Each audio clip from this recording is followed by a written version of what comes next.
Imagine this. A woman is on trial for murdering her cop boyfriend.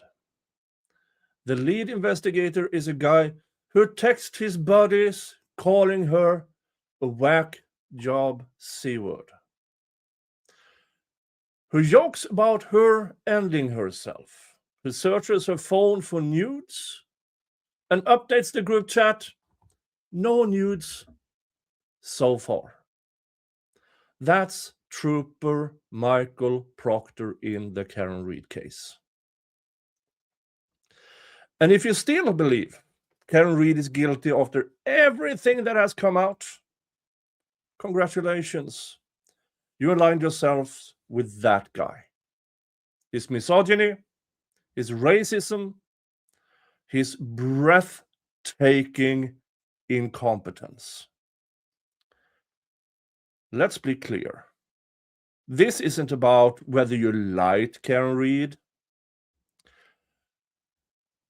This is not about her personality, her demeanor in interviews, or her supporters. This is about what it means to look at the dumpster fire of an investigation and say, yeah, I'm buying what Proctor is selling. Proctor didn't hide his hatred for women. Court records, the recent civil suits, lay it out in black and white. Texts with his buddy, Sean Good, another officer involved in this mess, filled with vulgar rants about women, calling them pigs, fantasizing about acts on unconscious women, joking about needing a roofie to get laid. These aren't edgy jokes between bros. This is a pattern. Deeply held bias against women, especially strong, outspoken ones that challenge the boys' club. Karen Reed was an outsider dating a Boston cop. Loud, opinionated, not the quiet type. So Proctor went in assuming she was guilty, then built the case backwards. He texted about her during the investigation like she was already convicted trash. He hoped she'd off herself, and when he took the stand in the first trial, he had to read his own filth out loud in open court. If you believe Karen Reed is guilty, you're saying, I trust the word of a man who clearly despises women like her. You're siding with the guy who saw a female suspect and immediately went to cunt instead of citizen. Think about that. Every she's guilty post online, every comment calling her a liar, a drunk, or an attention seeker, you're echoing the same energy Proctor brought to the job. The same energy that led him to being fired from the MSP. But it gets worse. Much worse. The latest texts revealed the group chat, the voice recordings revealed through the King's case, show years, decades of racist, anti-Semitic, homophobic garbage. And were this Hitler was really on to something. Jokes about lynchings, dragging them behind cars, burning crosses, racial slurs for every group under the sun. Except white men. Proctor wasn't just a bad apple. He was marinating in a culture that let this slide for years. And he was the lead investigator in a case involving fellow cops. A case where the defense argued John O'Keefe was beaten inside a cop house, attacked by a dog, and left in the snow, while Proctor's team zeroed in on the girlfriend within hours. Public defenders across Massachusetts are now demanding reviews of thousands of past cases Proctor touched. Because if he's this biased, how many innocent people, especially people of color, got railroaded? So when you say, Karen Reed is guilty, you're not just disagreeing with the jury that acquitted her of murder and manslaughter in the retrial. You're saying that the bigot who joked about modern-day lynching ran a fair investigation. You're comfortable with that level of hatred steering justice. And then there's the clown show of the investigation.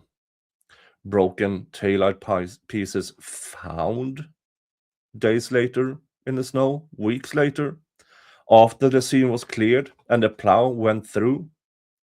A solo cup collecting with solo cups put in a used Stop and Shop bag. And these taillight fragments, pieces, chunks magically appearing. No blood in or on the SUV, despite this horrifying collision. Experts, real experts, with real degrees, tearing apart the pedestrian strike theory. Even the state's own medical examiner.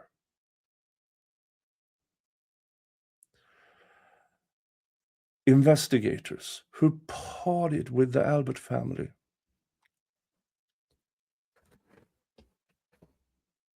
Proctor's mother calling the Alberts their second family.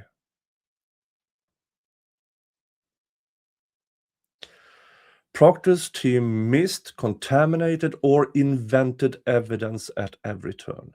He admitted under oath to the nasty texts. He was terminated for it. His investigation was so sloppy and biased that even prosecutors had to distance themselves. Yeah, they didn't call him to the second trial, to the retrial, because they were scared shitless. And what happened? Acquittal on the serious charges. Yet some of you still chant she's guilty. Why? Because admitting the cops botched this, or worse, covered for their own, would mean questioning the thin blue wall. It would mean siding with a woman against the boys in blue. That's the real alignment. You're choosing institutional loyalty over evidence. Choosing Proctor's incompetence because it protects the narrative that cops don't lie, don't plant, don't cover for their own. Look, reasonable people can disagree on trials. Evidence is complex. Emotions run high when a cop dies. But after the text, the firing, the lawsuits, the acquittal, believing Karen Reed is guilty isn't about facts anymore. It is about comfort with misogyny that calls women cunts. Comfort with racism that laughs at lynchings. Comfort with incompetence so obvious it got a trooper fired. If that's the team you're on, own it. But don't pretend it's justice. Don't pretend you're the rational one. You're just the latest person in a long line willing to overlook a bigot's badge to get the right verdict. The system failed John O'Keefe. The real killer will probably walk free. But it also failed all of us when it left Proctor anywhere near this case. and it fails every time someone still yaps guilty while ignoring who Proctor really was.